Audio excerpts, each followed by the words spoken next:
بسم اللہ الرحمن الرحیم۔ السلام علیکم ڈیئر اساتذہ کرام۔ اساتذہ کی ریشنلائزیشن کیوں ہوتی ہے اور کون کون سی ایسی وجوہات ہیں جس کی وجہ سے پاکستان بھر میں ریشنلائزیشن کا عمل دہرایا جاتا ہے؟ تو ڈیئر ناظرین، ڈیئر اساتذہ کرام، آج میں آپ کو یہ وجوہات بتاؤں گا کہ اساتذہ کی ریشنلائزیشن کا عمل کیوں جاری کیا جاتا ہے، کون کون سی ایسی وجوہات ہیں جس کی وجہ سے ریشنلائزیشن ہوتی ہے، کیا وجوہات ہیں۔ تو پوری تفصیل آپ کو آگے ویڈیو میں ملے گی، ویڈیو کو آخر تک دیکھنا ہے۔ اس سے پہلے اگر آپ ہمارے چینل پر نئے ہیں تو سبسکرائب کا ریڈ بٹن آپ کے بالکل سامنے ہے، اس کے ساتھ بیل آئیکن کے بٹن کو لازمی پریس کیجئے تاکہ ہماری جو نیو اپڈیٹ ہے وہ آپ کو لازمی جلدی اور آسانی سے ملتی رہتی ہے۔ تو ڈیئر اساتذہ کرام، ریشنلائزیشن کیوں ہوتی ہے، کیوں ضروری ہے، وجوہات کیا ہیں، چلتے ہیں ویڈیو کی تفصیل کی طرف۔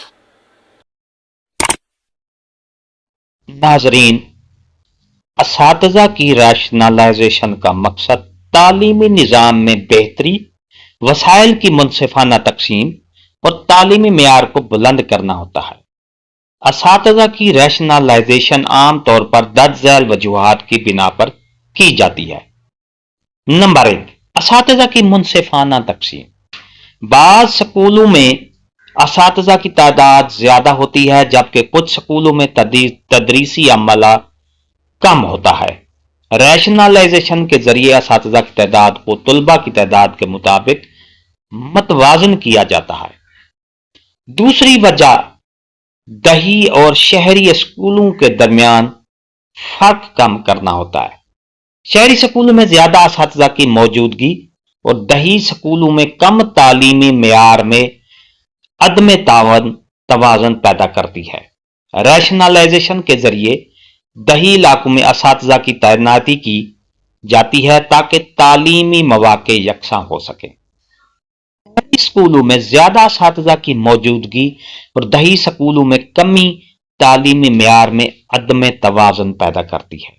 ریشنلائزیشن کے ذریعے دیہی علاقوں میں اساتذہ کی تعیناتی کی جاتی ہے تاکہ تعلیمی مواقع یکساں ہو سکے۔ تعلیمی معیار کو بہتر بنانا یہ تیسری وجہ ہے۔ کچھ اسکولوں میں اساتذہ کی زیادتی کی وجہ سے وہ مکمل تدریسی صلاحیت کا استعمال نہیں کر پاتے، جبکہ بعض اسکولوں میں تدریسی عمل شدید متاثر ہوتا ہے۔ ریشنلائزیشن سے ہر اسکول میں مناسب تعداد میں اساتذہ کی موجودگی یقینی بنائی جاتی ہے۔ نمبر 4 ہے حکومتی وسائل کا مؤثر استعمال۔ اساتذہ کی غیر مساوی تقسیم سے تعلیمی اخراجات غیر متوازن ہو جاتے ہیں۔ ریشنلائزیشن کے ذریعے حکومت کی تنخواہوں اور تعلیمی بجٹ کو زیادہ مؤثر استعمال کر سکتی ہے۔ نمبر 5 ہے طلباء کا بہتر مستقبل۔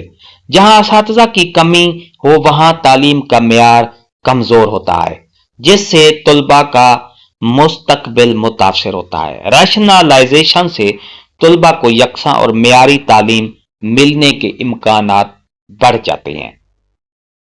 سرکاری تعلیمی پالیسیوں پر عمل درآمد، یہ 6 نمبر ہے۔ تعلیمی پالیسیوں کے تحت اساتذہ کو ضرورت کے مطابق تعینات کرنا ضروری ہوتا ہے۔